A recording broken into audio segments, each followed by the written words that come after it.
Now you see, our primary goal is to ensure that all Americans are able to have a much more fulfilled retirement life. And retirement means different things to different people. So let me ask you, Kim, right? What does retirement mean to you? It means not having to struggle financially while enjoying my family. That's cool. Thanks for that. You see, in general sense, retirement is the time when you no longer have to work in order for you to live comfortably. So you can depend on your private savings and maybe the passive income that you have been able to generate to live the kind of lifestyle that you want. And you see, our priority is actually to ensure that we educate individuals, we empower them so that they can improve in terms of their financial literacy. And the general goal is to help ensure that we build a healthy and a wealthy community. You see, when we are young, we are full of energy, very active. You see, we have great goals, great ideas, great potential to make things happen. And so when we go to work and do a job, we get paid. Then from what you get paid, you put something aside in terms of savings. So what you are doing is you are converting the energy you have into money. And this energy you have, actually, we call it human capital. So you are converting your human capital into financial assets. So that by the time you approach retirement, you have been able to convert most of your human capital into financial assets. So that at retirement, it is these financial assets that your financial advisor will be able to convert to financial instruments that can help you, number one, to smoothing your spending needs throughout your retirement. And number two, so you are able to have a sustained income stream that will last you until the end of your life. And number three, that you'll be able to achieve your goals and your retirement aspirations. So you see, in this modern environment, actually, the baby boomers, it's like they have more of a different approach to retirement. You see them, of course, traveling from one country to another country, from one continent to another country. Why? They are trying to discover more things about life. And I believe you, too, the pre-retirees, you also enjoy traveling for different purposes. Like, for example, me and my wife, we traveled to Cancun in March, and we are going to Cairo, Egypt, in May. In December, we are going to one of these Caribbean countries. They call it Punta Cana, something like that. My wife does all of the, and then me, and just say, okay, we'll go. So, you see, the baby boomers, they come up with different hobbies, volunteering at different sectors of the economy. You see them acquiring new businesses, new business ventures, and they are doing side businesses, maybe to bring in some income, or maybe for fun. And interestingly, you see many of them, they are spending more time with families, which is a good thing. But you see, we as financial advisors or wealth managers, we want you, both pre-retirees and retirees, we want you to be able to meet the challenges in this ever-changing retirement landscape. We want you to meet those challenges with confidence, with joy, with delight, with satisfaction. And I tell you, this course, Retirement Today, is going to help you better understand some of those challenges. We call it life after work challenges. And you can learn smart strategies that can help you to achieve your goals and your retirement aspiration. And of course, we are here to guide you to navigate through the entire retirement landscape. You see, for me, this educational workshop is one of the ways that I believe I give back to the community.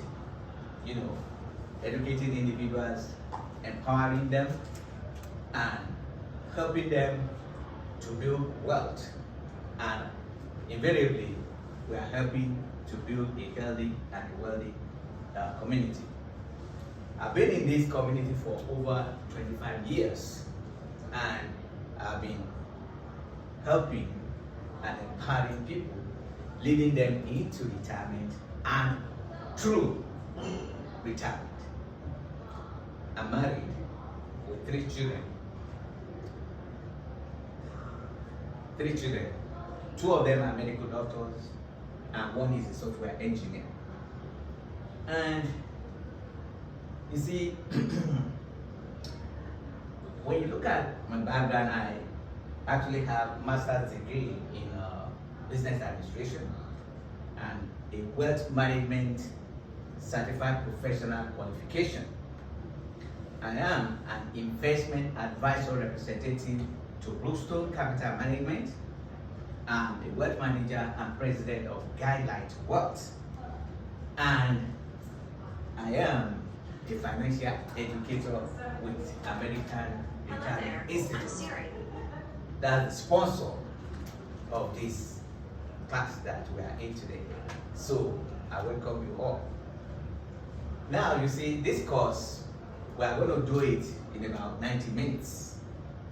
And I'm going to give you the essentials, the meat of this course. Is that okay with you? Mm-hmm. Yeah. Okay, very good. Now, if you look at your books, book 1, if you look at it, you have some nice spaces for you to take notes if you want to take notes, okay? I will make it very readable for you. Now, if while we are going on, if you want to use the restroom, if you exit, go left, you will see a signage there, so you can use that from there. And if the place is occupied, you have to go all the way down, down, down. On the left, there is a huge one over there. Now, we have a disclaimer here. Of course, this disclaimer is in your folder. Basic thing there is that we don't give any legal advice or any tax advice, okay? Contact your attorney or your CPA when it comes to the job taxes. Now, why are you here today? Why are we here today?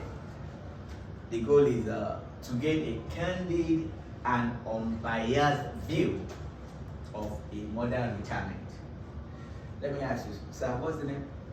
Dennis. Dennis. And you, ma'am? Gretchen. Gretchen. Gretchen. Okay, all right. I'm my man.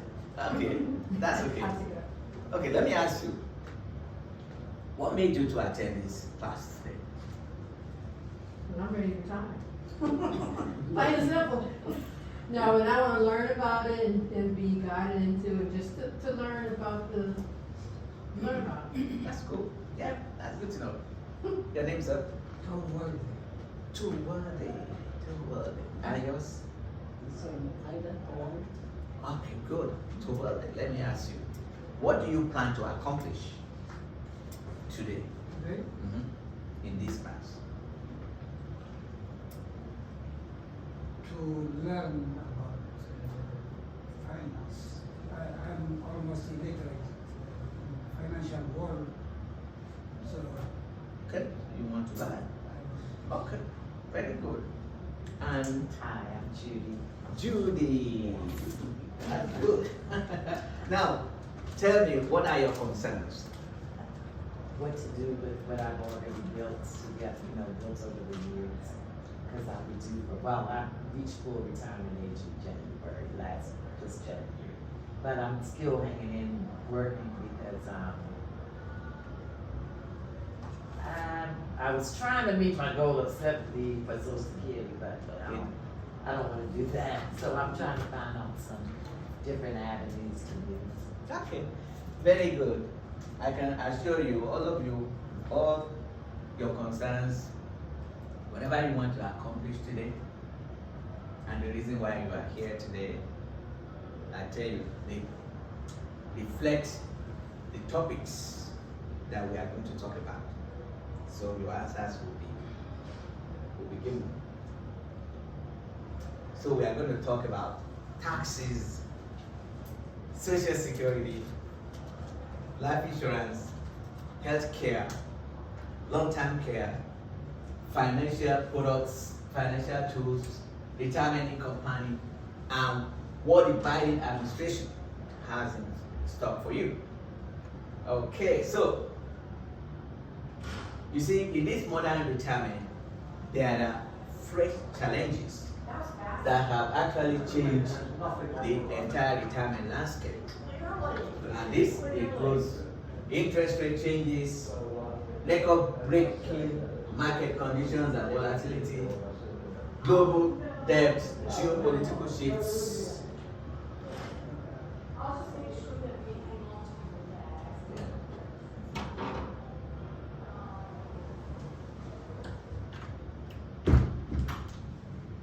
That's good enough. Yeah, that's good enough. Yeah, so you see, including tax changes. Talking about interest rate, if you look at last year, January, interest rate is almost like zero. Then in March, the Federal Reserve, they increased the interest rate by 0.25% or 25 basis points.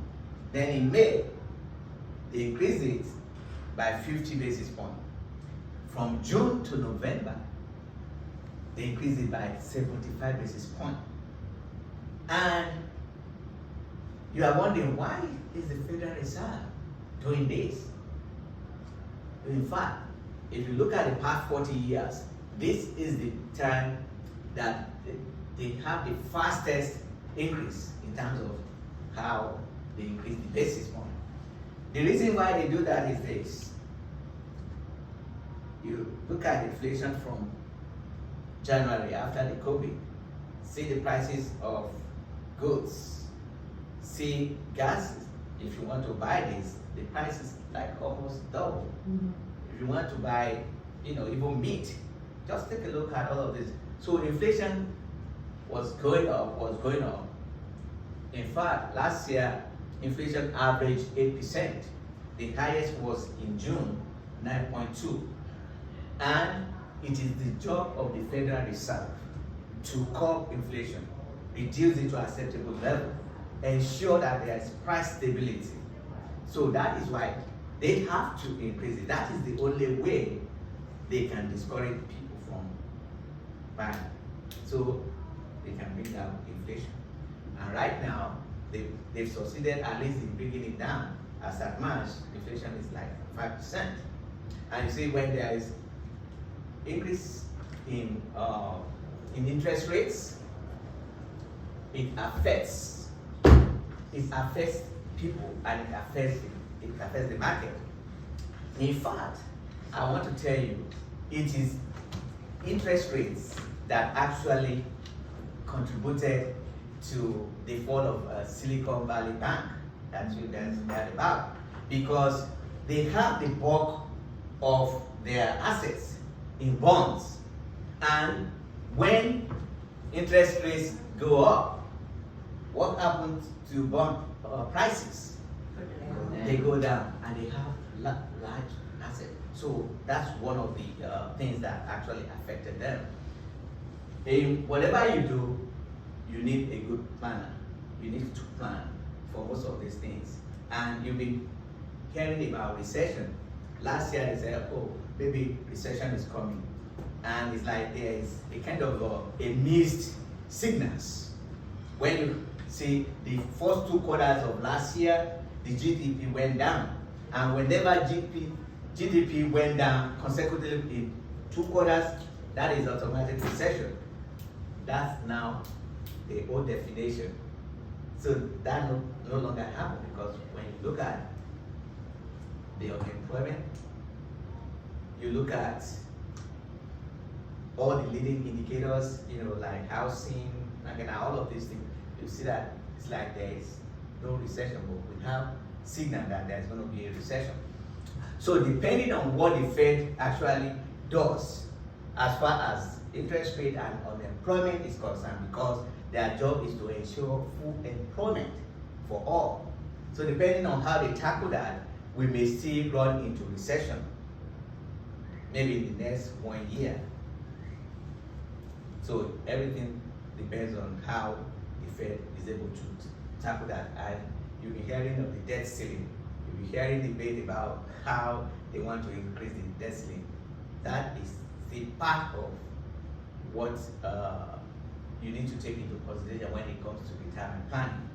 So, you see there are some milestones to retirement. These milestones, you need to have a good understanding of what it is. It's going to help you when you are making decisions. Age 50, if you are below age 50, on IRA, your contribution limit is now $6,500. If you are above 50, there is a cash-up contribution of $1,000. So that means if you are above 50, you can actually contribute $7,500 in a year. And if you are in unemployment and you have 401k, 403b, TSP, 457, the maximum contribution you are allowed is, if you are below 50, is $22,500. But if you are above 50, you have a cash contribution of $7,500. So when you add both together, that's $30,000 that you can contribute in your employer benefit plan. Age 55, you have access to retirement assets without early distribution penalty. Age 59, this one is very, very important here. Age 59 and a half. You see, whenever you hit this, you have good control of your money. When you withdraw it, there will be no penalty. If you transfer it or roll it over, there is no tax implication at that time. So age 59 is very important as far as your IRA or your other retirement plans are concerned. If you take money before age 59 and a half, you will suffer some penalty, except in some conditions or cases. Age 60, you are eligible to receive widow or widower social security benefit. Age 62, you can begin your full pension benefits from your employer, or you can start your social security as early benefit, and you have it at a reduced rate. Age 65, 66, you have access to full pension, and at 65, you are entitled to Medicare. And of course, this full social security benefits, depending on your birthday, it will determine whether you are age 65 plus or age 66 plus. That will be your full pension benefit age. Then age 67, if you are born 1960 or later, that your full retirement age will be 67. Age 67 for people that are born 1960 or later. Then age 70, your social security benefits stop increasing if you have been delaying it. In other words, when you hit age 70, there is no need for you to still delay it because you are not going to get any benefit. It's like you are giving your money to the government. And if anything happens to you, you are no longer going to get anything. But if you have dependents, then you can have something, or they can have something. Then age 72, RMBs must begin to be taken when you are 72. But Secure Act 2.0 said that if you are 72 last year, December 31st, you have to begin taking your Social Security card. You have to begin taking your required minimum distribution this year, at least April 1st of this year. But if you turn 72, effective January 1st of this year, your required minimum distribution age is 73. So they just changed that. And by 2033, they changed it to age 75. So you have more time for you to still enjoy your money before you start taking the required minimum distribution. Now, on your book, section 1 on taxes. When you talk about taxes, taxes actually constitute the main source of federal, local, and state revenues. And when they have these revenues, of course, they use those revenues to finance all these projects, rail, building, transportation, social. In fact, it's from there that they pay government workers, So it's very important. And it is the Congress. You see, the Congress, it passes the tax laws. And it is the duty of the taxpayer to comply when they pass those laws. So it is for you to understand the tax law and do your part by making sure that you pay your taxes compliant by it. All right.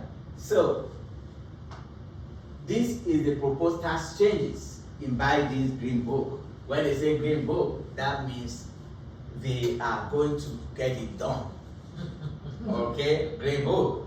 The first one is corporate tax increase from 21% to 28%. So that's a huge 7%, right? So let me ask you, Dennis, right? If you are operating an outlet like a McDonald's branch, let's say they now increase your tax, your corporate tax, they increase it by 7%. What are you going to do as the owner of that outfit? I don't know. Okay, maybe you can help. Huh? Okay. Transfer it to, Cut expenses, that's right. transfer it to the clans. Yeah, you transfer it. So how do you transfer it? You increase prices, right? In fact, let me tell you, a survey has shown that for every 1% increase in corporate tax, there is a corresponding increase of 0.17% prices. So they go hand in hand. As they increase taxes, prices you tend to go up.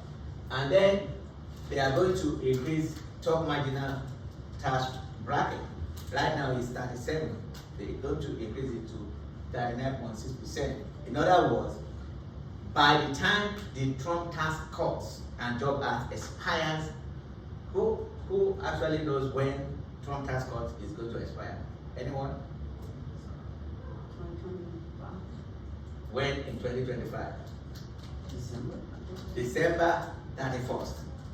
Trump tax cut is going to expire. And when it expires, it goes back to the Obama era tax bracket, which is the 39.6.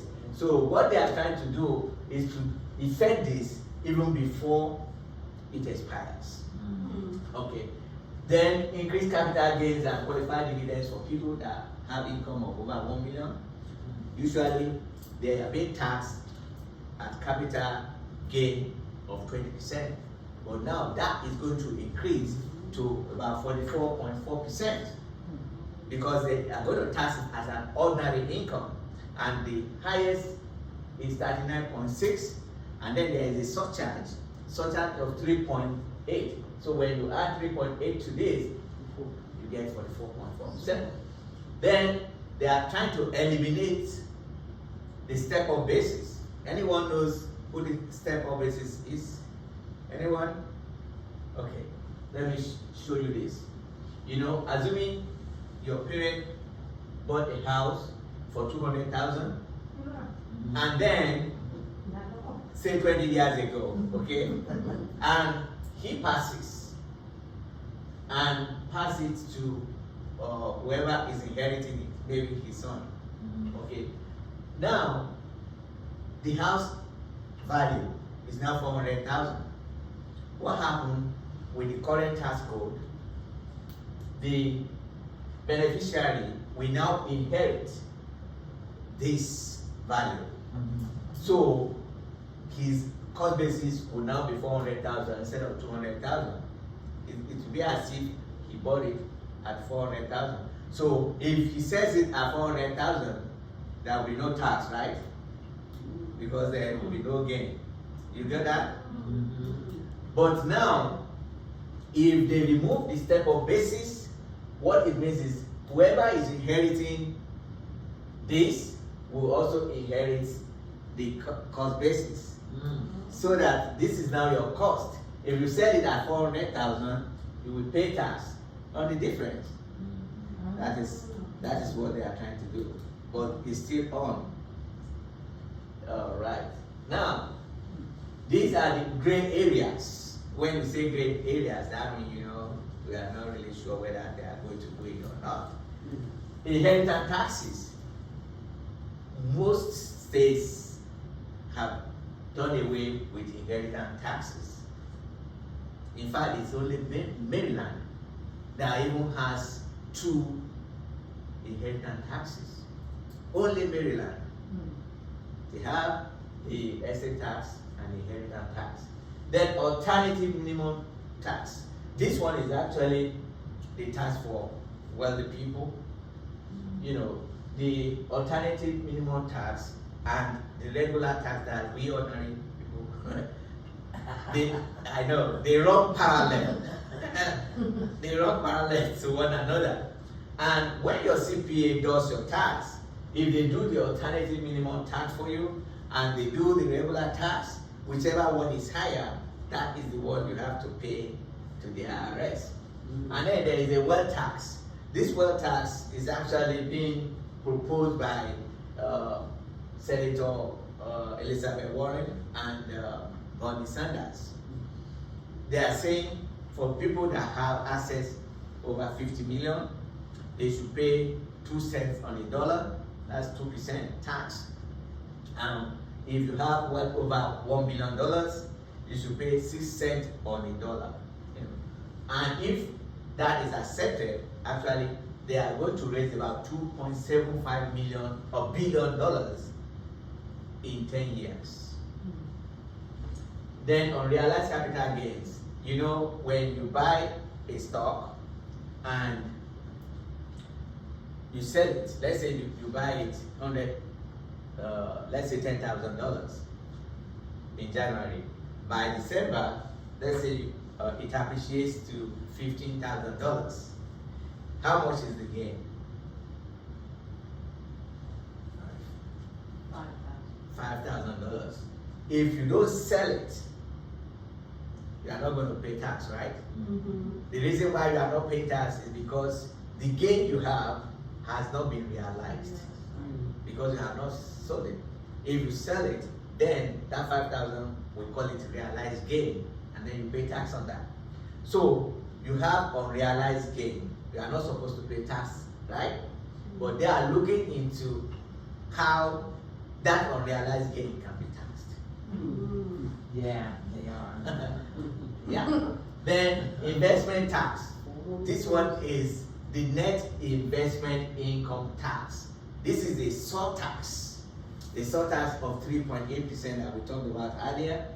And the people that will pay that is for if you are married and you file jointly, then if your income is 250,000 and above, then you may pay the NIT.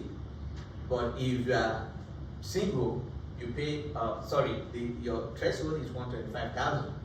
But if you are married and you are filing separately, your threshold is 200,000. All right. This is the current tax bracket. Okay? When you see the current tax bracket, let me ask Judy, what is your current tax bracket? Do you know? Let me see. We have 10%, 12%, 22%, 24%, 32%, 35%, 37%. No, mine is 32%. No, I'm sorry, 24%. 24%, so you are here. Yeah. Right. Okay, let me use this as an example. Assuming you file singly, right? Yeah. Assuming that your income, no, I'm not going to use that because we have the highest gap increase. We have it here from 12% to 22%, right? That's a whooping 10% tax. No, the question that I want to ask is this, is still to Judy. Assuming that your income presently is 41,700, okay? What tax bracket are you? You said 41, the 12%. So you are in 12% tax bracket, right? Now, let's say you are appreciated by your boss, like the work you did, okay? And they increase your income by, let's say, $100. So 41,700 is now 41,800, right? So which tax bracket are you? 22%. You are now 22%. So my question to everyone is this. With that increase and a jump from 12% to 20%, the tax that you are going to pay, will it increase by a small amount or by a large amount? Large? Large? Make it easy. It's a job. Everybody say large? Small. Who is saying small? I did. Is it say small? So you change your mind to small? She doesn't want to go with the crowd.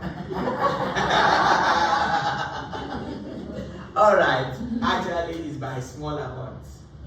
It's by small. You know why? Because we practice what we call a progressive tax system, an incremental tax system. So what that one means is, whatever, because the highest here, or the maximum is 41,775, right? You have 41,800. The difference is about $25, right? Is that $25 that goes here, that goes to the 22. So it's only $25 that will be taxed at 22%. That is the kind of system. So it's going to be by small margin. All right. Okay, we talked about that. And then, of course, you know about the standard deduction. With the standard deduction, you no longer have to itemize a lot. Okay? And then, because you no longer itemize all these, they are no longer contributing to your deduction. Because by the time you add all of this together, it's not up to the standard deduction. Okay. Then take a look at taxes. over time. Percent tax? Yeah.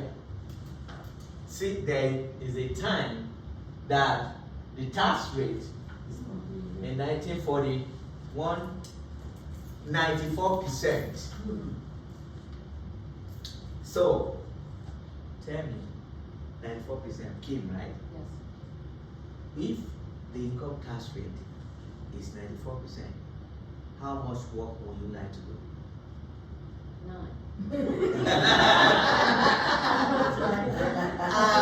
mean, how can you go and work and then you have to pay 94 point? You see, during the World War, and then you see, well, it's been since the 2000, let's say the 2000, you see, it's been covering around less than 40, right? And here, this is when Trump came into power to reduce it a little bit, you know, so we have the Trump tax cut. And of course, when this expires, it's still just going to go up just a little bit. All right.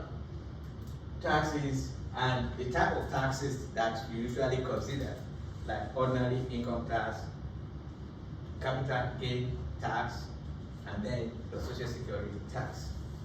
All right, let's go to chapter 2. Social Security. You see, Social Security, this actually is a very important subject. Almost everyone that works has Social Security benefit if you acquire the relevant quotas. Now, in fact, that's what survey says, 1 out of 3 baby boomers depend solely on Social Security as their source of retirement income. 1 out of 3, so that is huge. And in March 9, you see, the Social Security trustees, they met and they were looking at the state of affairs or the status of the Social Security Fund. And they made a release, actually, and they said that Social Security will be depleted somehow by 2034. But they will be able to still pay 80% of the benefit. So in other words, by 2034, for every dollar that you are supposed to get, Social Security will only be able to pay you 80 cents. That is a 20% decrease. So imagine if that is the only source of your income and you are having a 20% decrease. And I tell you, Social Security is also a major part of most Americans that we do retirement plan for. So if this situation is happening, you've got to do something. Yeah. So you see here, your Social Security will decrease by 20% in 2034. So it actually requires planning. You need to start planning for all of these things. And it encourages you to have an additional source of income. In fact, at retirement, you need to have a multi sources of income. Okay. Now look at this. This is COLA, cost of living adjustments. With the cost of living adjustments, last year, they increased it by 5.9%. But this year, they did a wonderful job. They increased it by 8.7%. And the reason is because of the inflation. So, whenever you see the COLA, it reflects what inflation is. At least they want you to be able to still keep your purchasing power with whatever you are getting as far as the social security is concerned. All right. Now, you see, people ask this question: when should I apply for social security benefits? This is a very good question that people ask. I tell you, there are more than 500, actually there are 567 ways by which you can make a claim on social security when you look at the different kind of people that are getting it. But if you are single, you have 9 ways. If you are married, there are 81 ways for you to take social security income. So the best thing is you want to maximize your benefit when it comes to retirement and you want to start taking your social security. Yes, question. I wanna maximize, but you just said they're gonna cut it 20%, so do I go ahead and take it now and get what I can get, or wait until 70 and do it? Okay, you see, for that, it actually depends on many other factors. Say, for example, if you have longevity in your family. That's what I was thinking. That's one. That I can other say, okay, you sources can of wait. income. Yeah, but if you don't, you want to enjoy what you have right now, you start taking it. And then you look at other factors in order for us to determine whether you should take it. Because when you are taking income, we want to make sure is you have an efficient income stream. So we look at the sources, we look at how much you can take at a particular time to ensure that there's efficiency in your income stream or in the distribution of your assets at retirement. So these are the 3 main times that people can take social security. Age 62, when you take 62, that's the earliest, and at 62 you are going to get a reduced amount. Actually, it's about 30% from if you take it at full retirement age. And if you look at here, whatever your year is, you can look at your year. When you look at your year, this will be your full retirement age. And if you don't take it at your full retirement age and you delay it to a 70, which is when you get the enhanced benefit, is your income or your benefit is going to be increasing at 8% per year, simple interest. So when you hit 70, there is no point for you delaying it because it's not going to increase. They are just giving them, okay? All right. Social security and taxation. You know, your social security, you already pay some tax on it, but now you are paying another tax here. That's double taxation, right? I think the government or the IRS, they need to address that. Yeah. But this is what they did. Look at who are the people that they said should be paying taxes on their social security. They call them the wealthy people. And you are going to see a classification of who they said is wealthy. Now, your provisional income is 50% of your social security plus the ordinary income that you make plus other incomes, either through dividends, capital gain, all other incomes together, then plus non-taxable income.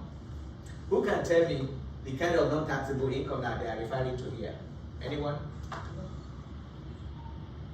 Okay, you can give me an example of non-taxable investment. An investment that you don't pay tax on. A Roth IRA, that's something that you already pay taxes going in. Exactly. So Roth IRA, that's one, but that's not what they are Bonds, doing here. municipal bonds. What type of bond? Municipal bond. Munis, we call them the munis.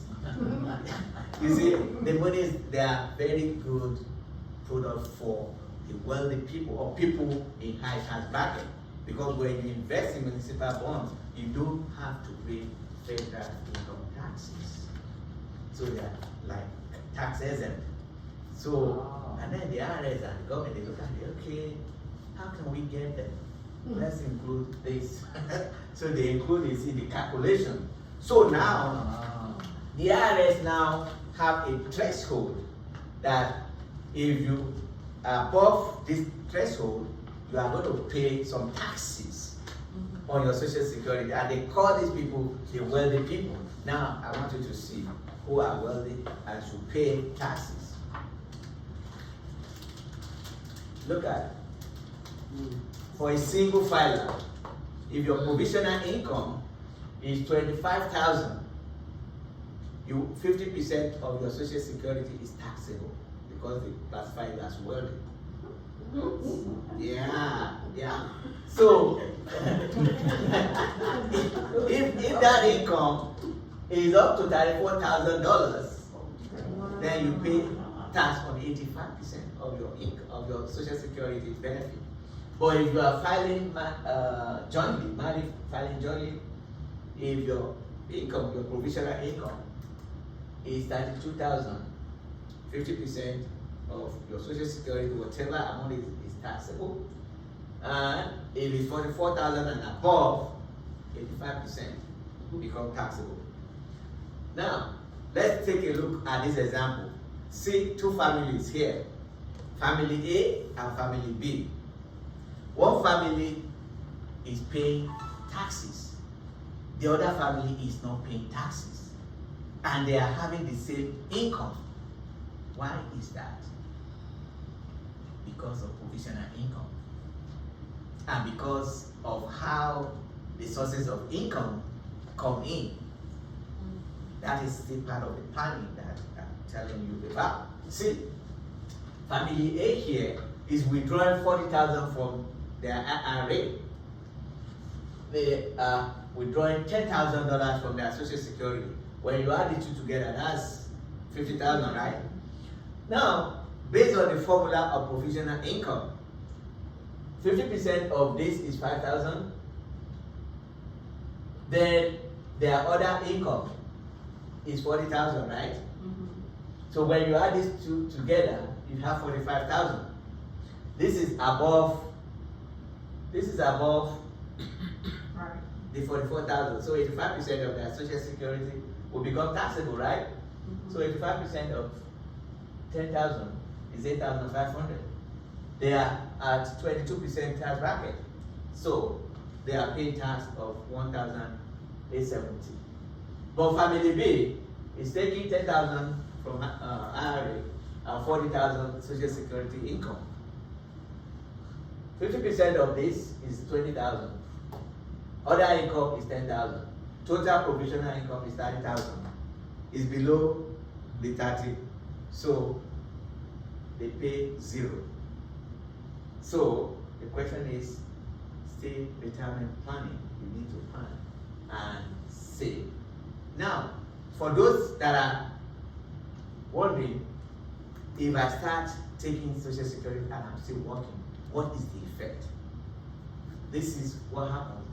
If you are younger than full retirement age by 1 year, at least 1 year, for every $1 that is above this threshold of 19,560, sorry, Social Security will withhold $1 for every $2 that is above this. Any income that you make, they withhold $1 for every $2 that is above this limit. But if you are within 1 year of your full retirement age, this is what happens. Social Security will withhold $1 for every $3 that is above 51,960. They give you much leeway. But when you now hit your full retirement age, it doesn't matter how much you work. They don't take anything from they don't withhold anything. So after your full retirement age, you can earn as much income as you want. It will not affect your social security. Yes, ma'am. If you take your benefits within a year and they reduce it to $1 for every 3, when you reach full retirement age, then you go to your full Social Security retirement benefit. Yeah. Okay. Yeah, that's what So happens. just for that year, you're kind of penalized, but once you get to full retirement age, you get your full retirement, You get your full retirement. full social security. Exactly. But what happened is, you see, all the money that they've taken from you, they are going to amortize it based on your mortality rate. They will amortize it. In other words, they are not going to, let's say they withhold $1,000. They are not eating the money and they are not giving it to you in bulk, but they will amortize it over the number of years that you are going to live. You're projected. You understand? That's what they do. All right. Take a look at this case here. John and Jane, both of them, they are 62, and they said they need $50,000 per year, and they are considering, what should we do? We can take the $50,000 from our IRA. If we take it, what is the tax implication? And we have Social Security too. We can decide to leave our Social Security, let it grow until maybe your full retirement age or until age 70. The question is, which will be the best way for you? So for every client, we do what we call a tax map for them if they want to do this withdrawal. And this is what happens here. If they are withdrawing $50,000 from their IRA, when we tax map it, because as a joint filer, of course, they have their deductible, their standard deductible. By the time you deduct that, they are here, you see that their base tax is 12%. But when you now look at their effective tax rate, their effective tax rate is 4.29%. Because this 12%, they are not taxing everything at 12%. You understand? Based on the progressive nature. So their effective tax rate is 4.29%. So they are going to pay $2,145 for withdrawing $50,000, which is what they need.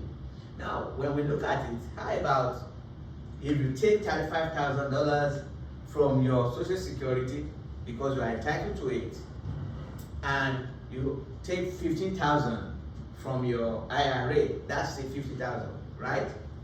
Now, let's look at the implication.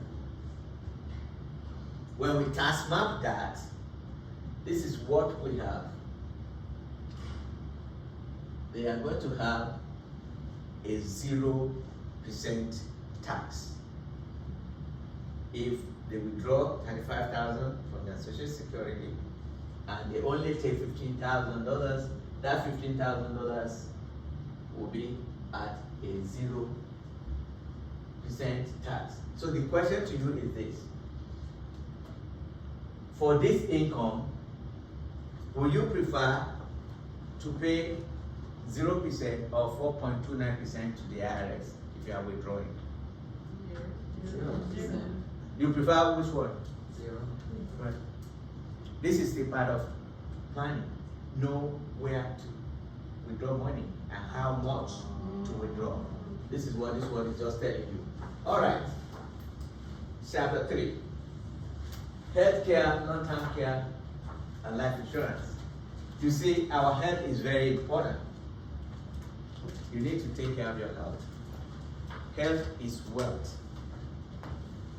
There is a saying, if you have health, you have hope. And if you have hope, you have everything, you have life. But we know that health care is very expensive. Very expensive. I know the Biden administration, with the congressional effort, they are doing whatever it takes to help the elderly as far as this healthcare is concerned. At 65, you qualify for Medicare. Well, how much does Medicare cover? Medicare does not cover long-term care. Because Medicare is important, health is important. I have my colleague here, Eugene Poole. Eugene Poole, let everybody say Eugene Poole there. So he's actually going to talk to us about Medicare. So I want you to listen attentively after we are done here. So we're not going to talk much on that, but I want to tell you that, last year, Fidelity, they did a survey, and in the survey, they found out that the healthcare bill for retired couple over their retirement life is over $300,000. And they also look at those people that develop long-term care situation. They found out that 70% of people from age 65 to whatever their retirement age is, maybe up to age 95, the study shows 70% will develop one kind of healthcare situation in their retirement life. So we look at how many we have here. 1, 2, 3, 4, 5, 6, 7, 8, 9, 10. 7 out of 10 will develop a healthcare situation or a long-term care situation. That's scary, right? And it's very expensive. I tell you, there are ways to minimize or to save when it comes to planning for long-term care. You have a question now? Yeah, when you say $300,000 is the average healthcare bill, is that the cost, the bill that the couple pays, or you're saying those are their expenses? No, the average of the cost, say from age 65 to age 95. The cost of their. The cost of care. The cost of care. Cost Okay. of care, yes, is that's the average. But when it comes to long-term care, women stay more in long-term care, maybe average of 2.5 years, compared to men. And when you talk in terms of long-term care insurance, before it takes effect, you have to not be able to do 2 of these activities of daily living. Bathing, caring for incontinence, dressing, eating, toileting, transferring, or walking. So if you cannot perform more than 2 of these activities of daily living, then if you have a long-term care insurance, it takes effect. Now, life insurance is very important, okay? We all know what life insurance is. You can use it for so many things, especially the death benefit for your beneficiaries. It's an immediate estate as far as income for the family is concerned. You see, we have term life. Term life is the cheapest of all of them. It's for a specific period of time, maybe 10 years, 15 years. And whole life, universal life, index universal life, all of those, they are permanent and they have their different features. And then there is one that is not here. It's called variable universal life. The variable universal life is actually you have your investment in the market. But with all of these, your investment are safe inside of those vehicles. Now, section 4.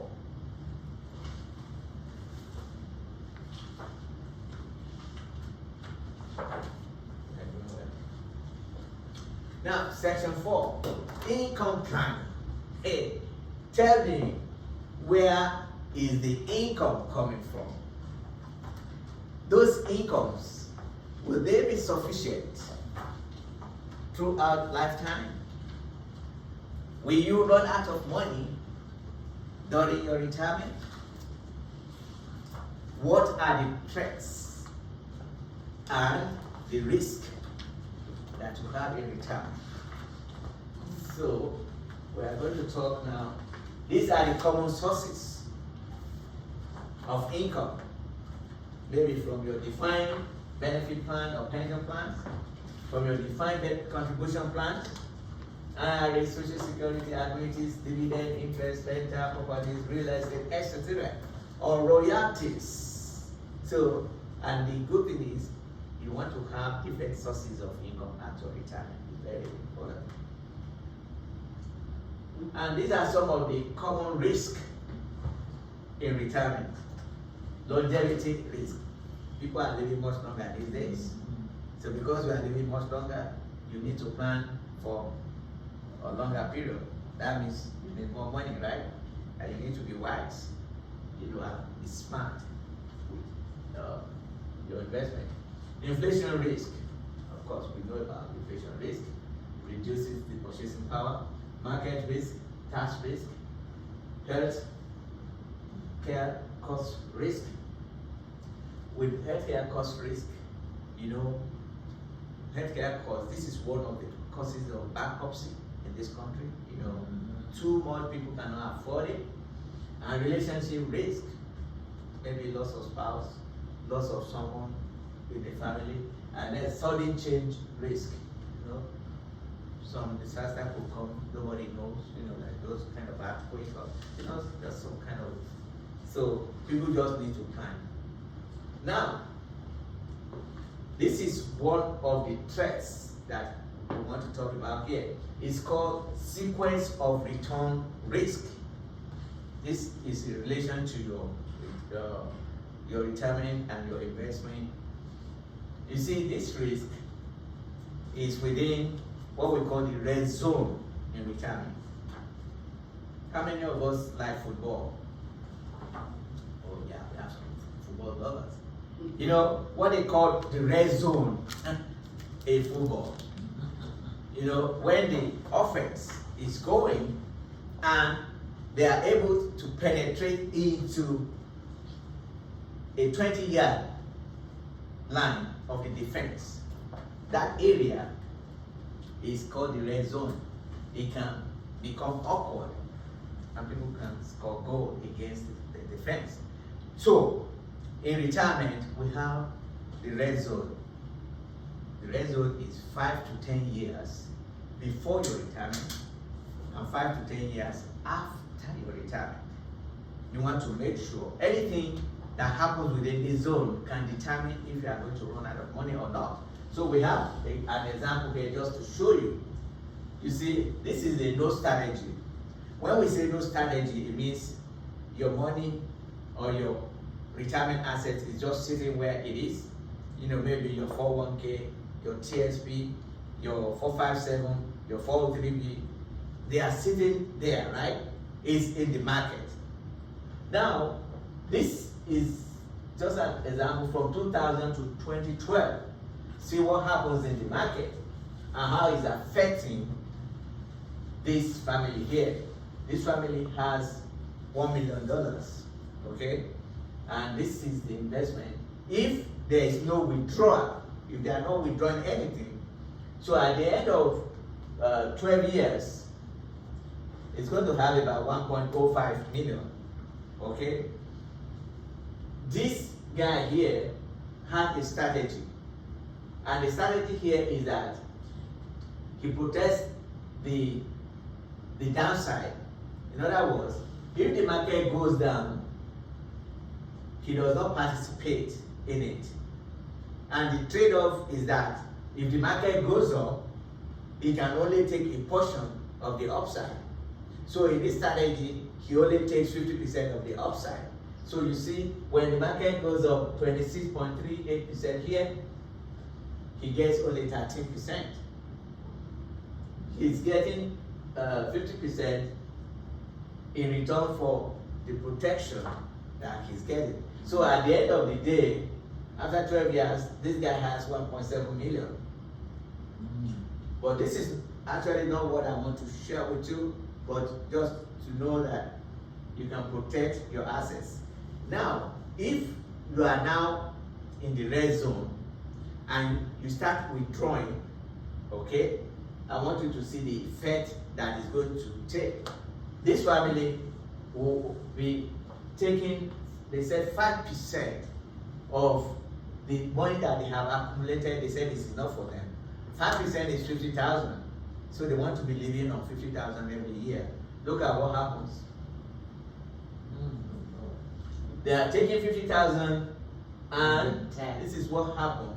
at the end of the day, after 12 years, this one is having 37,000, so that the following year, you can't take 50,000. You are already running out of money, right? The reason is very simple. You see, when the market goes down, let's say 36%, and you are already withdrawing 5%, so that's already 40% of your portfolio. But the guy here has a protection of the downside. So he says when the market goes down like that. So at the end of the day, look at how much is still left here. And what this is telling you is that when you get to your retirement phase, you want to make sure you minimize exposure of your assets to market risk. Do whatever it takes to do that. Be smart with the kind of investment that you have. All right. But is there any investment that does not have risk? Huh? Is there any investment No. That doesn't have risk? that does not have risk? Of course, there are some investments that don't have risk.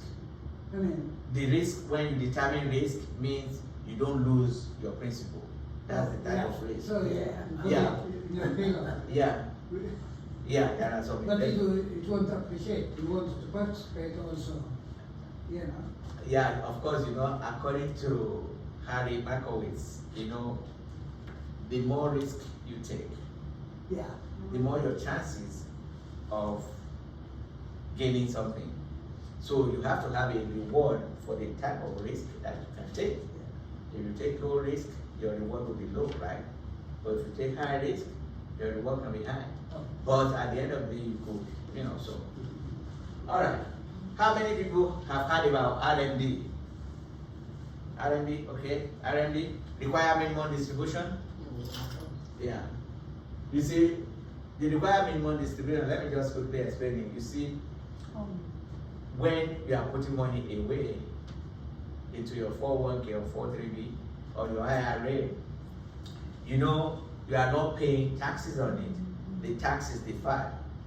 And in the past, let's say you live up to age 90, you can decide not to distribute anything. So you die, you pass that to the next generation. And the wealth is growing. They are not paying any taxes because it's growing tax deferred. So what happened is the IRS now, they look at it, what's happening? Why are we not getting taxes on this thing? So they decide that, let's put an age limit or threshold that when they get to this age, they have to take something out. So we can get some of their own, which are their taxes. That's why they created the required minimum distribution. I'm telling you. So if you turn 72 last year, December, you have to begin taking your required minimum distribution this year. But according to Secure 2.0, if you turn 72 this year and upward, your required minimum distribution age is 73. And then they said by 2033, All the money gotta be out. yeah, no, not that one. It's 75. We will get to that one. They increased it to 70. They increased the age to 75. Oh, well, you have to take up. Yeah, that you have to take the required minimum distribution. The one you are talking about, you will see it now. Okay. Now, you see, if you don't take your required minimum distribution, there is a penalty. The IRS is waiting for you. It's 50%. And people have been crying all these days. But eventually, I think they listen to them. So they now reduce it to 25%, and it can even drop to 10%, depending on when you eventually takes it out, if you forget, because some people, they forget to take it. And the penalty is 50%. Let's assume you are supposed to take $20,000 out, and you forget to take it, 50%, that's $10,000 that goes to it. So they made a lot of money. as far as the RMA is concerned. Now, there are 5 things that I want you to know when it comes to the Secure Act. These are the 5 things. You see, employers now, they can do annuities for their employees. So the annuities, they are replacing pension plan. You see, most companies, they are running away from pension plan because it costs them a lot. So the companies are now offering annuities as an option within their 401k plan, which is a good thing. And then they increase the RMD age from 72 to 73, which is good. Then they also eliminate the age for people that contribute to IRA. Before, they said if you are 70 and a half, you can contribute. But now, it doesn't matter what your age is, you can actually contribute if you have that income. And then, this is what we are talking about, Judy. Bye-bye to stretched IRAs. Requiring that all non-spousal beneficiaries withdraw all funds in their account within 10 years. If you inherit, sorry? It used to be 5. Yeah, it used to be 5. So if you inherit any money, it has to go, you have to distribute it within 10 years. IRS is waiting for that. Oh, that is the reason. But if you are a spouse, if you are a spouse, you have options.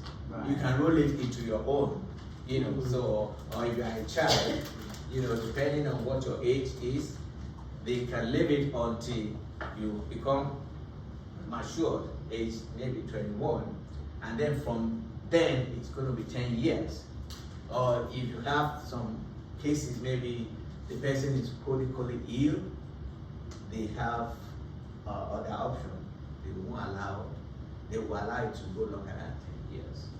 All right, and then they widen access to multiple employer plans for small businesses. In other words, some businesses, they can come together and form a retirement plan, which will save them in administrative costs. Also, they can also get tax credit once you get one. Now, case study. This is the last part. We want you to see reality, what we actually do in reality, as far as planning is concerned. So this is the case that you are going to see here. I would say we make the names up, okay? So it's hypothetical. By the way, what is the minimum distribution? Distribution means withdraw, when you withdraw from your assets. That's the distribution. When you take money out, you withdraw. That is how much? No, it doesn't matter how much. No, the minimum is. Oh, the minimum? Yeah. Okay, the minimum, that's why it's called required minimum distribution. There is an age, let's say you are age 72. There is a factor. They determine that factor by your mortality rate. So the factor could be 24.65. Let's say it's 24.65. If you have 1 million and you are age 72, you divide it by that. Let me go back here and show you. I think I just do that one. Okay, see, we have what we call the distribution period. You see, the distribution period has to do with your mortality. So if you are age 70, for example, the distribution period is 27.4. So whatever amount you have, if it's 1 million, you divide it by 27.4. That is the minimum that you have to take out. If you are age 73, your distribution period is 24.7. So when you divide it, that will be the amount you pay. And if you live up to age 100, it's 4.9. So there is a minimum. You will see that factor once you divide it with the advisor. We will advise you this is how much you will actually receive a letter, you know, to let you know that your required minimum distribution is due and this is the amount. Okay. All right. Now, let's look at this case study. You see, this is a case of Joe and Ann. Both of them, they are age 63. Okay? Joe will have at age 66, that will be his full retirement age. And at age 66, he's going to be getting $2,000 per month in his Social Security. And Ann will be getting $1,500. So for the couple, when you add it together, that's $3,500, right? They have assets in qualified money. Qualified money means pre-tax money. Maybe in your 401, if your 403b or your IRA. They have about $790,000. And they have a non-qualified money of $250,000. This is the money that they have paid tax on. So the task that they are giving to us is this. The client is planning to retire in 3 years. And they said they need $75,000 per year. And they don't want to run out of money. They are fearing running out of money. And they are looking at when is the best time for them to take Social Security benefit. So we are going to look at the strategies. We do what we call a portfolio analysis. We are going to do tax analysis, and we are going to do an income analysis to ensure that there is an efficient income stream for this couple. Now, see, we start with this. This couple can decide they want to start taking their Social Security at age 66, which is their full retirement age.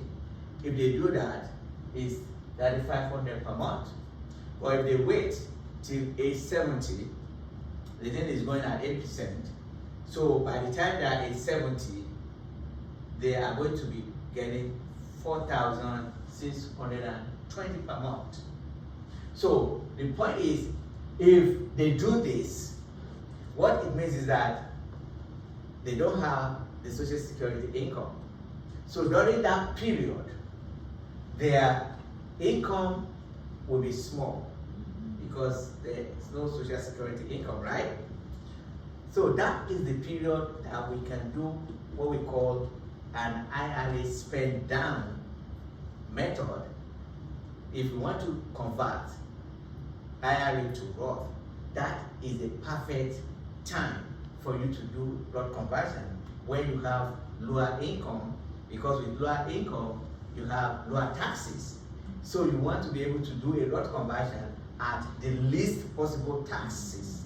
Okay, so that is part of what we are looking at. We analyze the income every day, look at if we can do a Roth conversion and do an IRA spend down. Can I ask you a question? Is there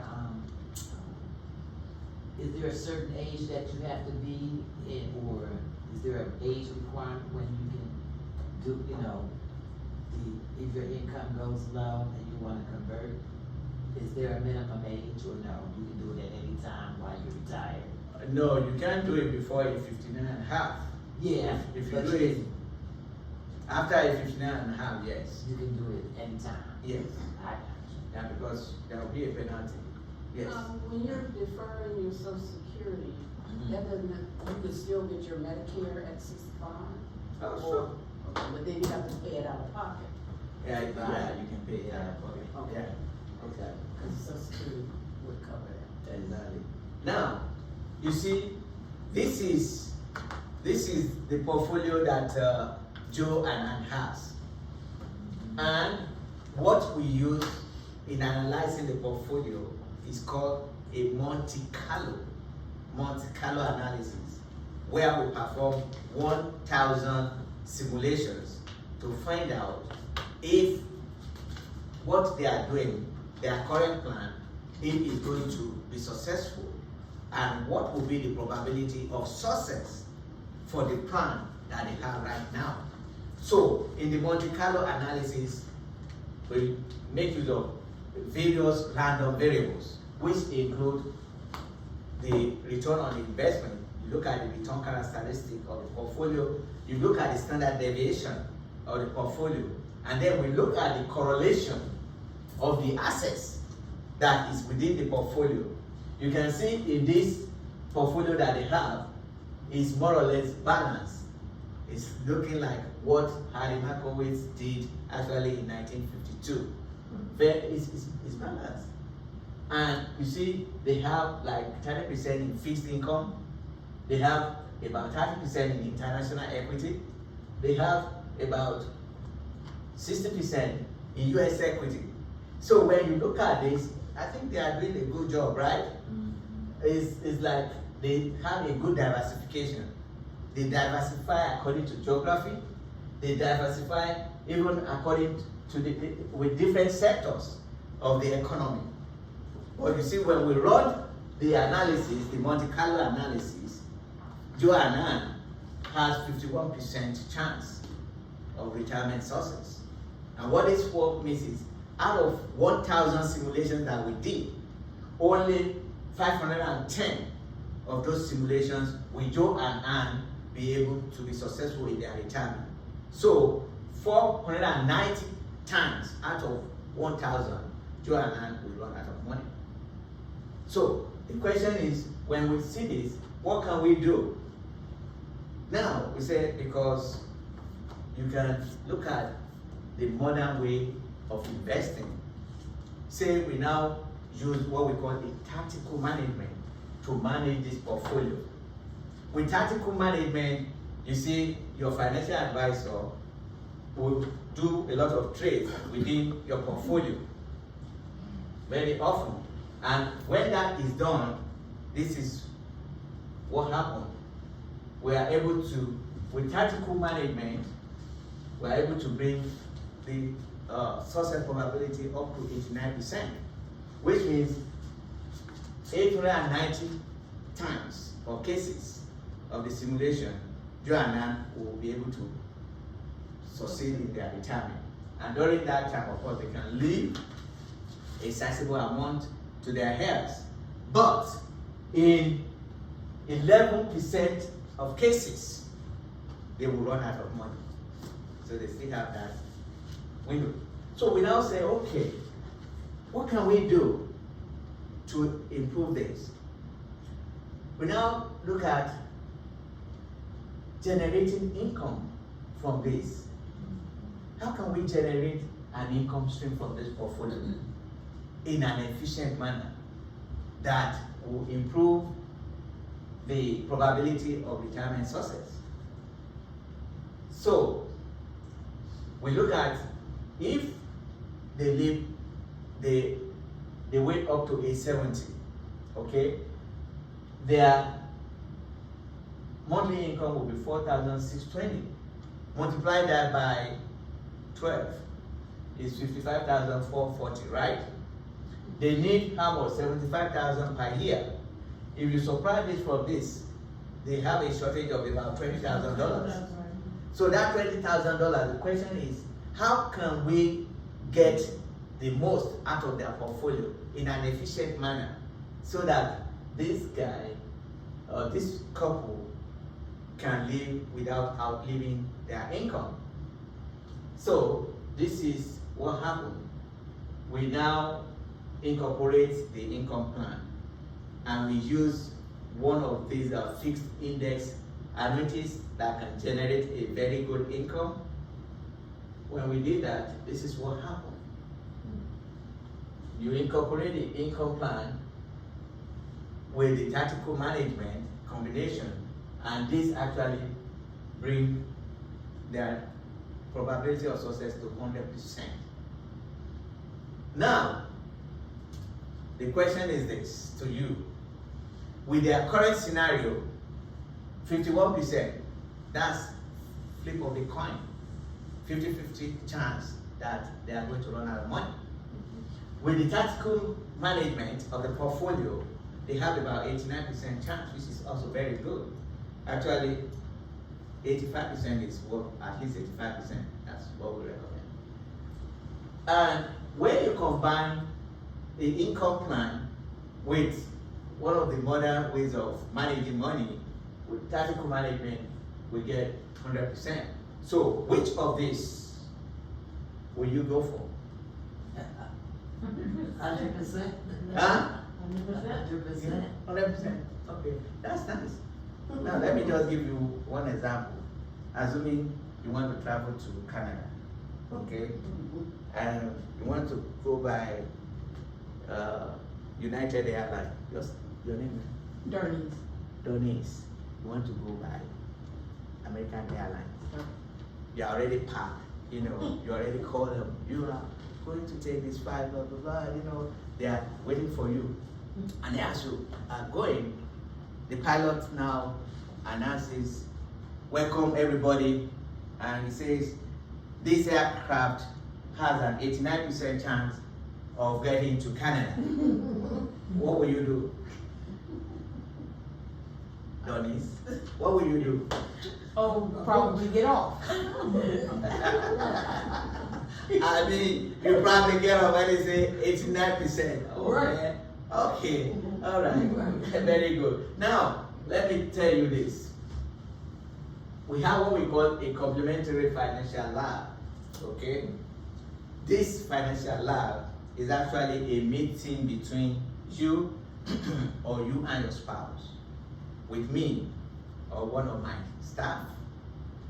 And the process is a very simple process. The process is going to take like maybe 30 minutes to like 1 hour, and is a process of fact gathering and also goals gathering to discover, you know, where you are today and where is it that you are looking to go.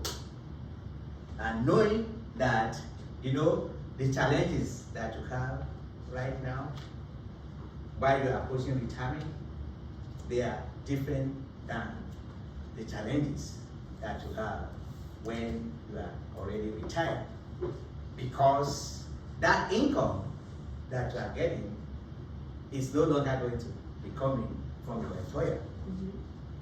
So we take a look at the process, and based on your current plan that you have and your current situation and what the Monte Carlo tells us, because you have 1,000 iterations within your portfolio that you have that may be happening.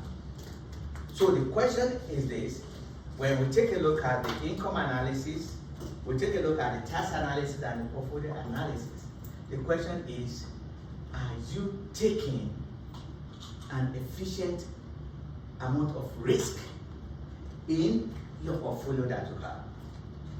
And the income stream that you're having, how effective and efficient is the income stream that you are getting at retirement? And if you have not retired, the question is, what vehicles are you placing your investment right now? What kind of financial instruments are in place that can ensure that you have a good and efficient income stream when you retire? So this meeting actually is going to be an opportunity for you to ask questions, address your unique concerns when it comes to your retirement planning. And I want to tell you, this lab is actually 100% optional. But the reason why we do this educational seminar is because we truly believe that America, there is financial crisis going on in America, with more than 10,000 baby boomers retiring each and every day.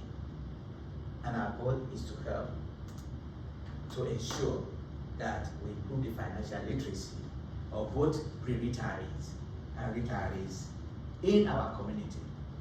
So I encourage you, to take out this form and complete it, you see this form here. It's called the financial lab form. Take a few minutes, fill it out, and you can check the items that are of concern to you, that you have questions about. You check them, and then at the bottom, you can indicate what your availabilities are. And one of our staff will actually call you to confirm your availability. And in the meeting, if you love to come to our office, it's a lovely office, it's good. Or if you want to do a Zoom, so you have that choice. But try and complete this. And then also, we would like to know your feedback.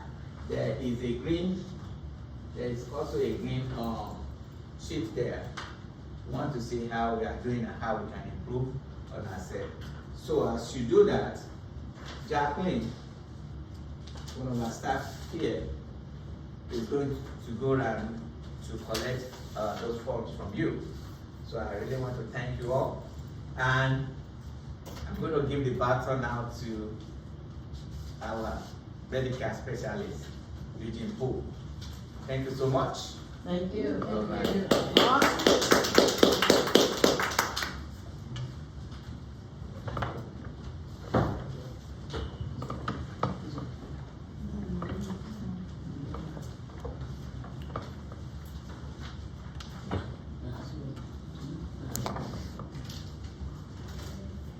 Before I begin, I'm gonna give you guys a chance to fill out the forms first. Okay, we'll take a little bit of a brief, a couple of minutes, okay, that be okay? Yes. Okay, let's do that.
Does anyone in the bathroom break? We have bathrooms outside here.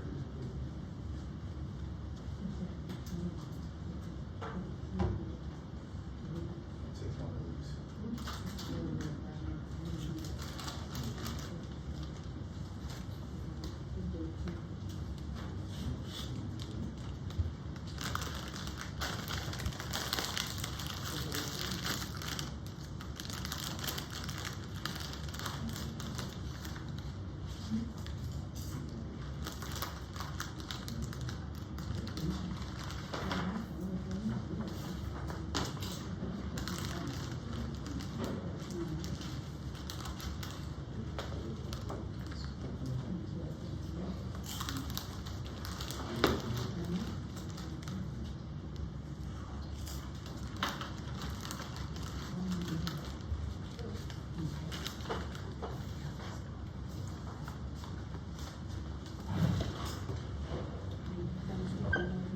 Thank you very much. Thank you.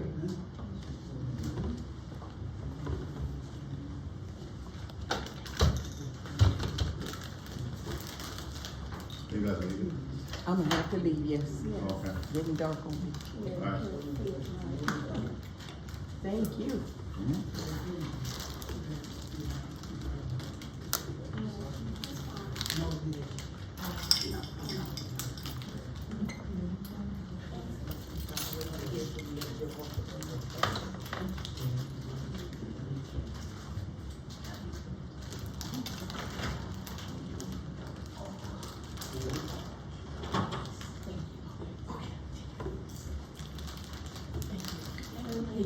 All right, thank you.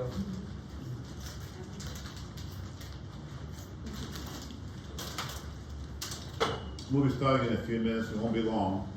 I'm not gonna give you 90 minutes. I'm gonna cover some major points.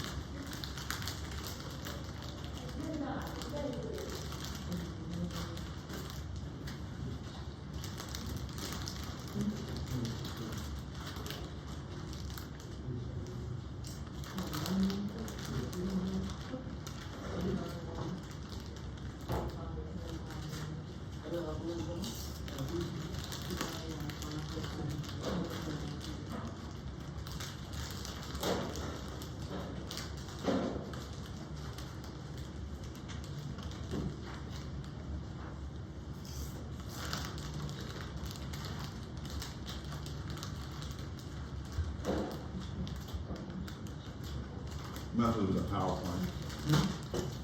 Math test was a little bit of PowerPoint. Yeah. I think you said Or this. PDF. Yeah. You said something, pop one to me. Mhm. What was it? Mhm. What was it? What was it? What was it? It's a PDF Yeah. or PowerPoint that says, healthcare seminar, something like that. Okay.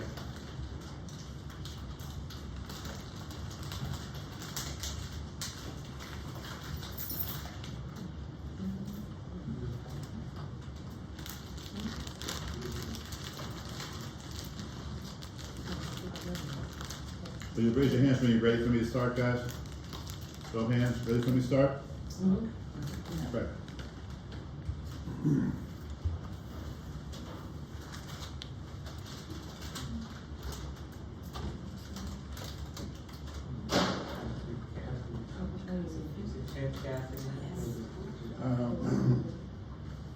That's okay.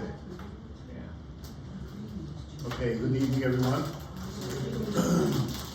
My name is Gene Poole, and I'm gonna do a couple of quick points. I'll probably have this done in 5 to 7 minutes. Is that okay? Okay, I know he's, Anthony did a great job. I'm gonna give Anthony another hand. Great job.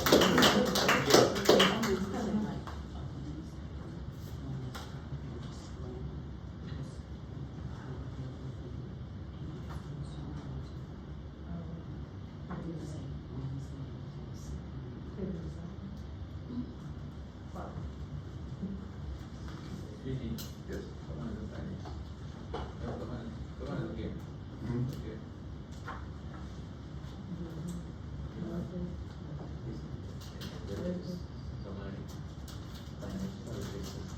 Unless you just, yeah, unless you want it.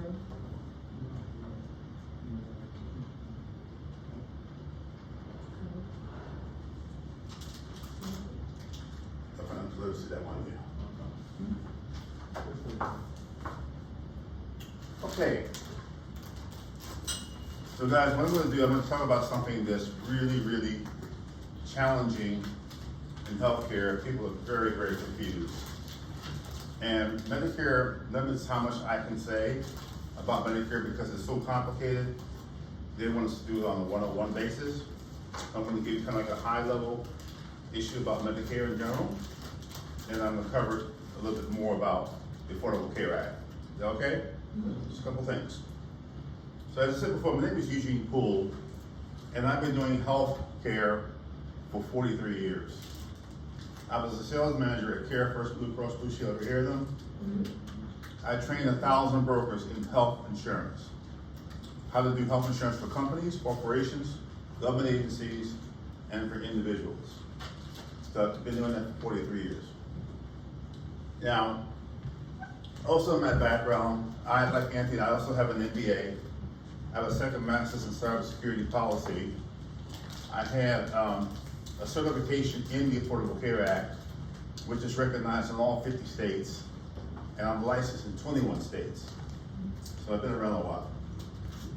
I also ran contracts for the U.S. federal government for the Centers for Medicare and Medicaid Services, covering the Medicare systems and how they work, the internal computer systems, how they all operate.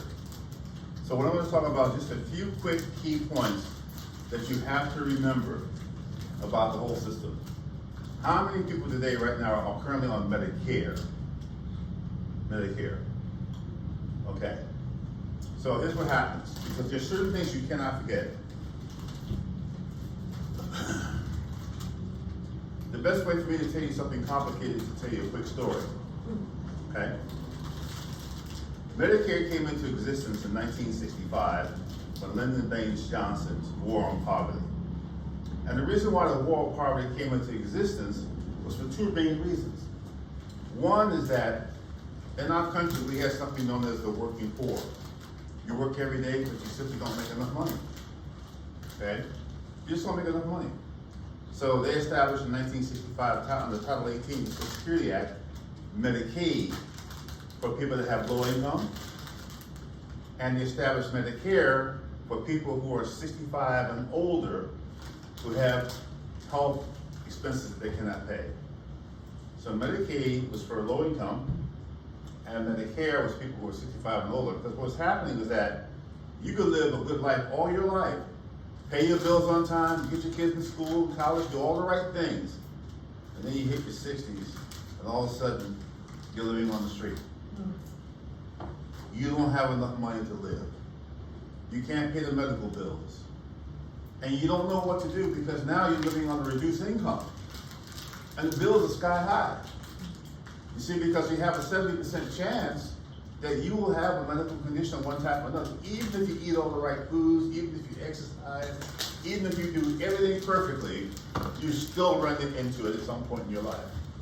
So what the government wanted to do in 1965, they wanted to have a guaranteed program that says, if I get older in life, I need a program that would take care of me medically that would not bankrupt me. Is that clear? All right. So what they did was Medicare, and they established it in 1965. Medicare Part A was hospitalization. Medicare Part B, private doctors. Medicare Part D for the outpatient drugs. Medicare really has 4 parts, but it's A, B, and D that you have to have a combination of in order to make certain that you get covered. Now, with Medicare in this regard, you have to apply for Medicare within 3 months of your 65th birthday. Why? Because what Medicare does is that Medicare Part A, if you work for 10 years or 40 quarters, Medicare Part A for hospitalization is free when you're 65. Medicare Part B for the doctor has a premium. And that premium is contingent upon what your lifetime earnings were. So the reason why you have to apply 90 days before your 65th birthday is that the government needs time to figure out what your income was over your lifetime. And what happens when they get the income over the lifetime, they get that from the Internal Revenue Service, and they send it to Social Security. And that tells them your average income, this is what your premium is going to be for Medicare Part B, because now we have your income. That's why they need the 90-day time. Okay, make sense? They need that time to do that. What happens to a lot of people is that they're working, they say, oh, I don't need to apply, I'm still working, they're very confused about all that. Even if you're working, and even if you continue to work past 65, you should always be applying for Medicare, at least Part A, hospitalization, because they still need to make that determination because Medicare Part A doesn't have a premium unless you haven't been in the country long enough.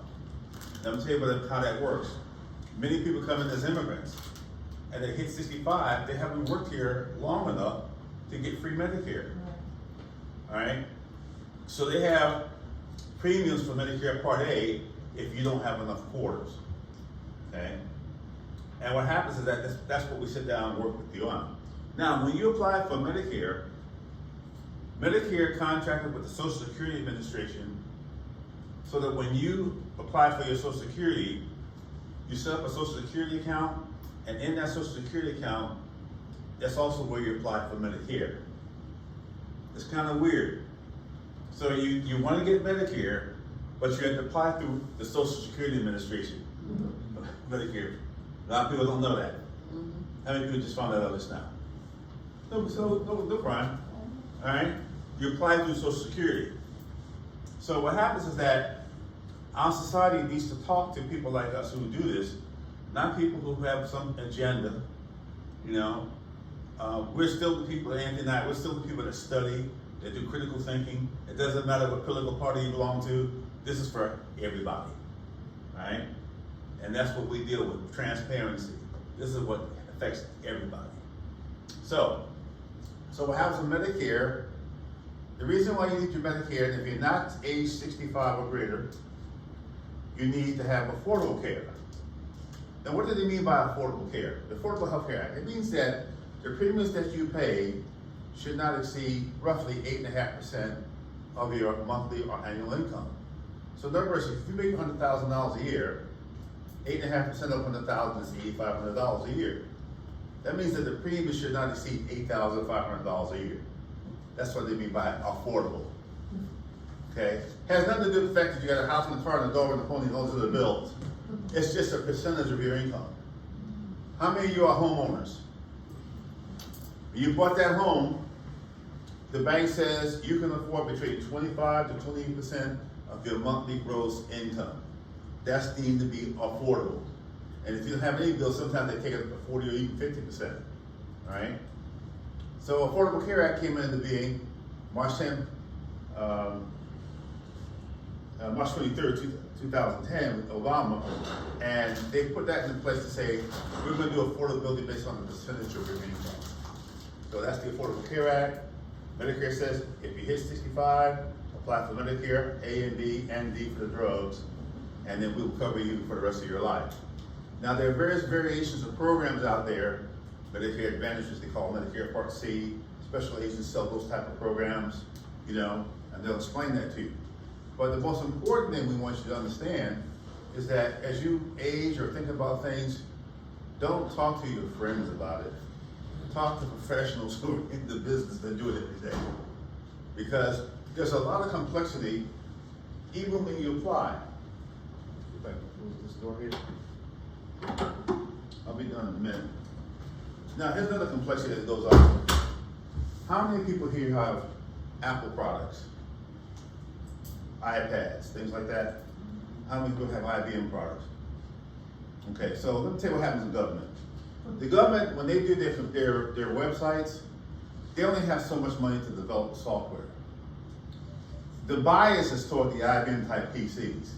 They do something for Apples and iPads, but it's not really thoroughly vetted all the way out. So sometimes you could be using an iPad or Apple product, and you'll get different answers. That's because they haven't got all the work done for Apple. They got all the work, they had enough money to get the work done for the IBM type products, but they hadn't done it for the Apple all the way out. So that's things that I know, these inside trade, these things that we know, that you would never know. Because the government's trying to keep you happy and say, oh yeah, it works with the iPad, but they haven't thoroughly tested it all the way out, okay? That's another problem. Now, 60% of all bankruptcy in our country is due to medical bills. 50% of the people that lose their homes is also due to medical bills. And you know what? 80% of the time it's preventable. How many people know something called an explanation of benefits? How many know what that is? I don't want people to already know. I want to know people. What was the question? Explanation of benefits. Have you ever heard the term explanation of benefits? Okay, so here's the way this works. What the insurance companies do, every time you go to see a hospital or doctor, anybody, the insurance company will send you a letter and they'll say, here is your explanation of benefits, this is on the bill. And what they do in that explanation of benefits, they say, your provider billed this much, we approve this much, and your responsibility is here. How many people get that letter and read it? Let me tell you, that is the gospel. That's the one thing you're supposed to be reading. Don't ever ignore the thin letter you get from the insurance company that says, you went to see Dr. Jones and he charged this, and we said this, and then you pay this. They're doing all the accounting and bookkeeping for you. They're telling you. They'll tell you whether or not the doctor's participating or not. Now, let me tell you something about participation. When we say participation in this industry, we don't mean that the doctor will accept your insurance. What we mean is that the doctor has a signed contract with your insurance company in your program that says that if the doctor bills A and the insurance bill says it's B, they will accept the B as payment in full, not what they billed.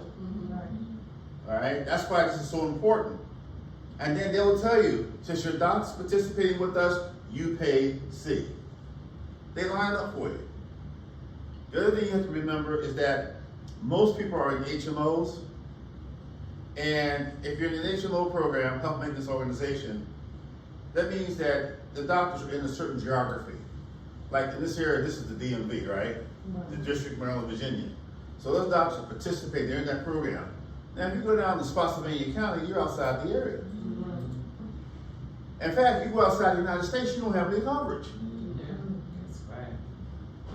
Insurance, health insurance, ends at either the end of the territory that you're in, and it never pays outside the United States. That includes Medicare. None of them pay outside the United States. Not one. How many people knew that? Okay. What about the territories? Let me explain. So, when you get ready to travel outside the United States, you're supposed to buy international medical coverage. When you go to a country, the first place you go is the Department of State website. And they will tell you everything about that country, whether or not it's dangerous, whether or not you shouldn't be there. They'll tell you all that before you go. Whether or not you need to take shots, cholera, diphtheria, all measles, they'll tell you all that. Right on the website. They tell you that right from before you leave. Okay? Sir, could you repeat the website again? The State website. Department, U.S. State Department. Okay, and you also find it in travel.gov. Okay, so you go to the State Department and they have all the information on every country, any place you want to go, they'll tell you. They'll tell you what vaccines you need to take, and sometimes you need to take those vaccines months before you leave. You can't do it at the last minute.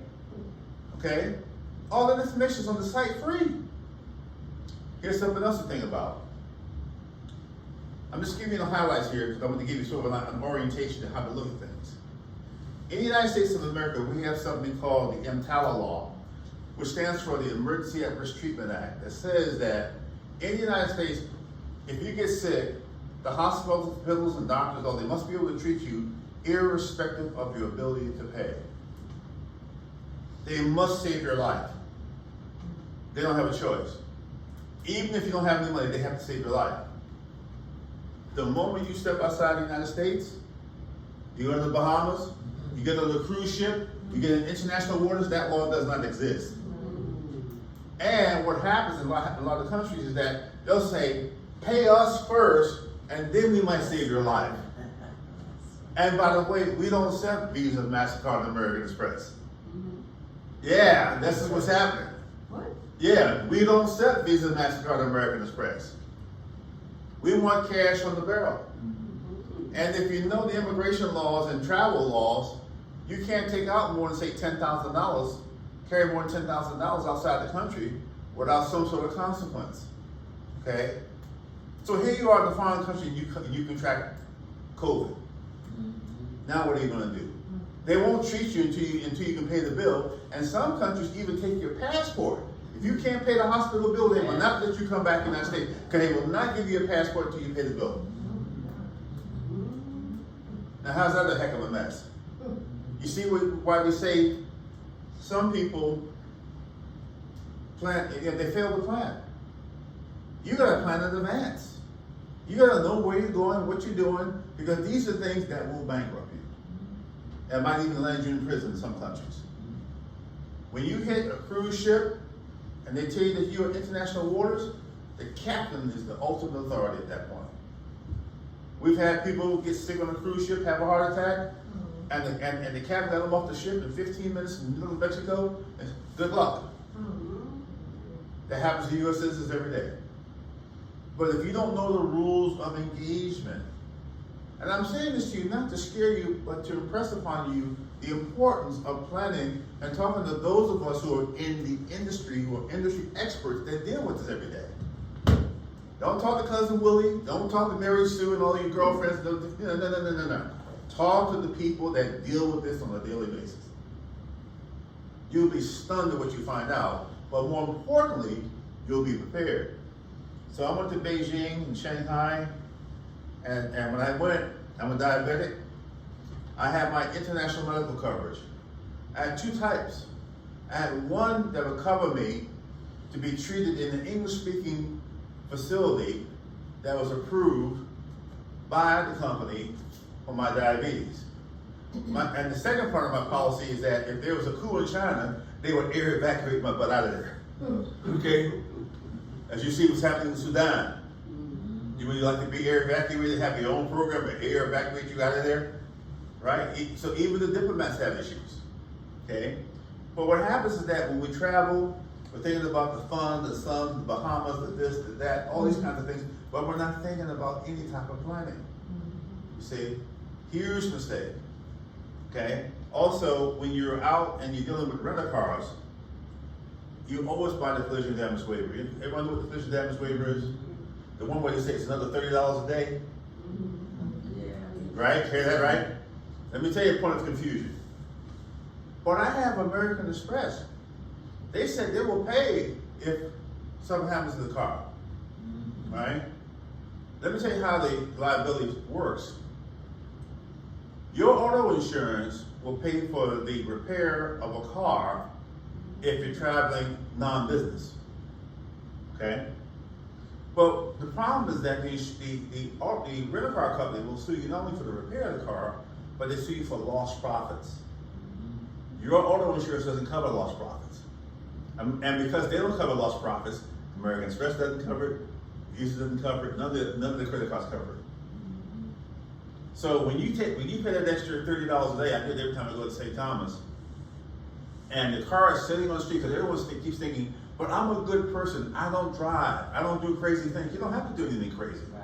The car could just be sitting on the street because it's in your possession, okay, and you're not even in the car. Someone sideswipes the car, the rental car company can sue you for every day that they cannot rent the car. Right. So if they can't rent the car, so in addition to the repairs, you gotta pay that. So when I travel, I budget in the $30 to $40 a day in my budget. And if I can't do that, I don't take the trip. It's just that simple for me. Is this making sense to y'all? Yeah. So I'm telling you how to look at it. I'm an insurance guy, right? And you know what we deal with? We deal with risk management. What is the probability of me getting sick? What is the probability of this happening to me? And the probability is 70% that when I hit 60s, I'm gonna fall down a flight of stairs, I'm gonna trip over something, my kid leaves the stairs, any of these kinds of things. I need to be prepared so I don't go bankrupt trying to pay the bill. I hope this is making sense. Okay? So what we do, aside from all the things that happen to us in life, we're saying to you guys who are in their 40s, 50s, 60s, 70s, let's plan together. You know? When I bought my international coverage, for example, it cost me between $5 and $6 a day. That's affordable. But it's only for emergencies. Not because you have diabetes and you got a reaction or something. It's not pre-existing. See, this is before Obama. Okay? Obamacare, there's no pre-existing conditions. International coverage, there is pre-existing conditions. Okay? Yeah.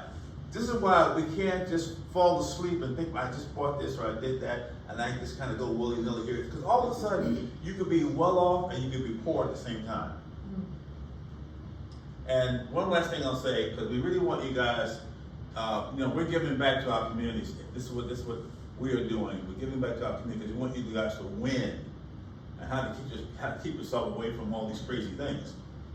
So I'll tell you one last story of my own family. My wife, who's given me permission to tell the story, by the way, I have the comply with it. We went to the hospital. I won't mention the hospital though. And so she had back surgery, laminectomy, and they did it for about like an hour and a half. And then when they got done, they didn't have a room for her. So she had to stay in the recovery room all night. They went and billed the insurance company, told the insurance company she had a room. She never got a room, right? But here's the deal. We got the bill. One day, one night, the bill was $60,000. One day. Tell me what really happens. One day. Now, here's the question.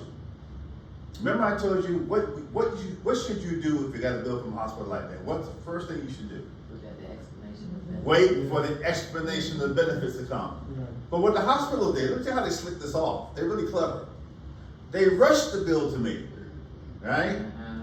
Now, so what happened, the bill comes to you in a hurry, and you see a bill like that, you fall out, faint, jump out the room or whatever, you know. Most people have a heart attack, you know. But you get a bill like that. Now, I'm a pro in the business, right? I said, I have no idea why they sent me this bill so fast. So I said, let's wait for the explanation of benefits from the insurance company to come in. So we get an EOB, we call it in our industry. The EOB says, well, they billed $60,000, but $20,000 of that was bogus. Oh yeah. I'm telling you how it works. Now, I was speaking with authority here because I sold electronic billing systems to the hospitals and the doctors. I have that experience.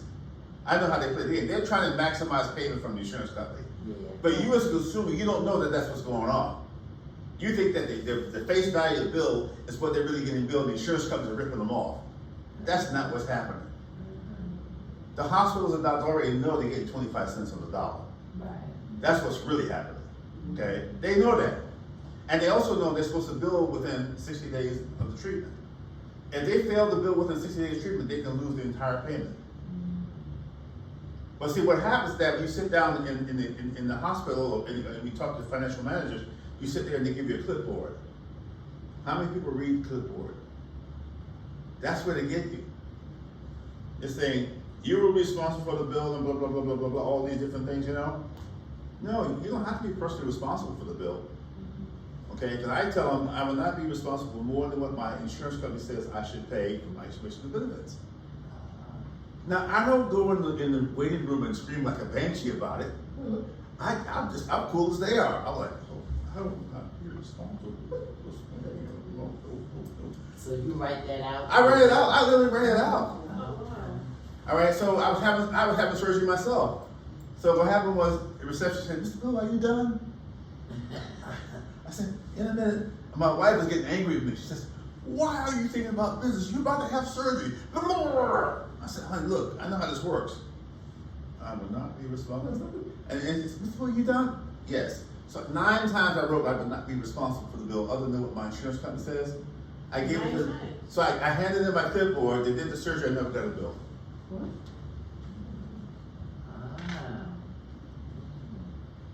I've been doing this 45 years now, total. So I'm just saying that there are things that you can do to protect yourself. And we have a lot of the secrets and techniques that you can use. When you are losing coverage and you guys are about to go into business for yourself, you're about to lose your coverage, the Affordable Care Act says you got to apply within 60 days of loss of coverage. What people do, they wait months after they lose the coverage, then they want to apply. Yeah. You're too late. You're missing all the deadlines. So now they have to wait till open season. They have to wait till open season. And now you get hit by a car or something goes wrong. Now you're in trouble. Yeah. That's what happens to people. Well, Mr. Bill, I didn't think about calling you. I knew you, but I didn't get around to it. I was so busy. No, you can't do that. It's life and death. It's financial life and death. See? So please, if you don't do anything, get on the horn. It doesn't cost you any money to talk to us about what you're planning on doing. Talk to those of us who are in the industry. We can help you and help prevent that from happening.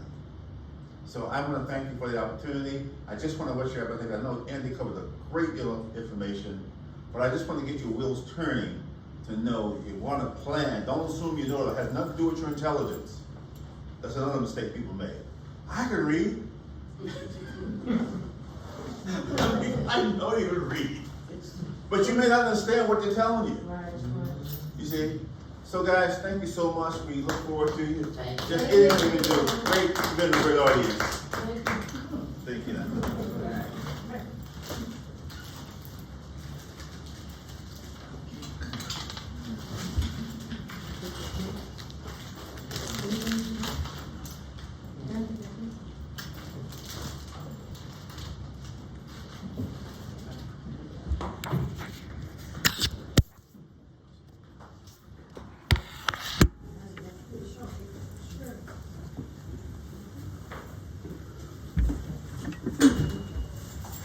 Thank you, Judy. All right.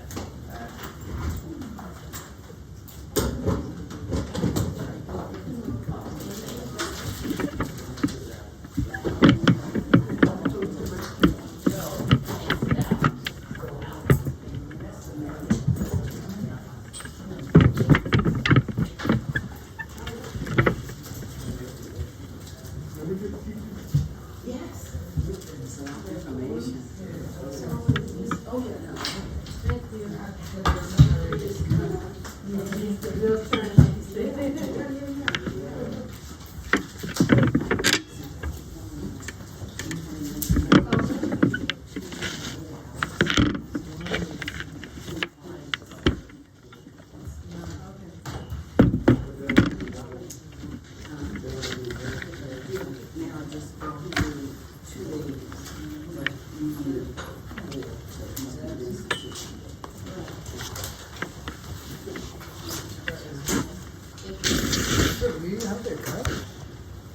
Yeah, sure.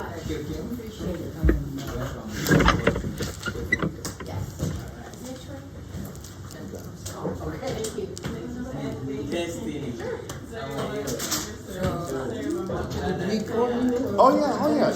Anytime. Yeah. Yeah. Call us. I did. We want you to win.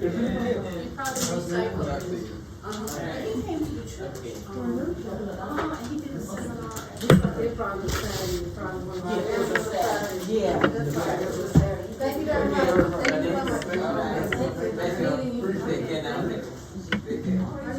Thank you so much.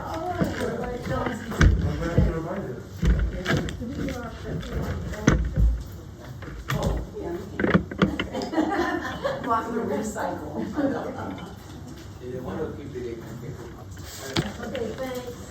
All right. Take care. Thank you, sir. Yeah. Good talking to you. Take care. Yeah. Take it down, please. Yeah. Take it easy. All right. Yeah.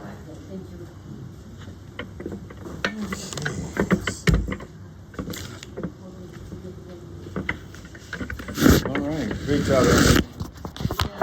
You made it very, each time you get better and better. That's good. Yeah.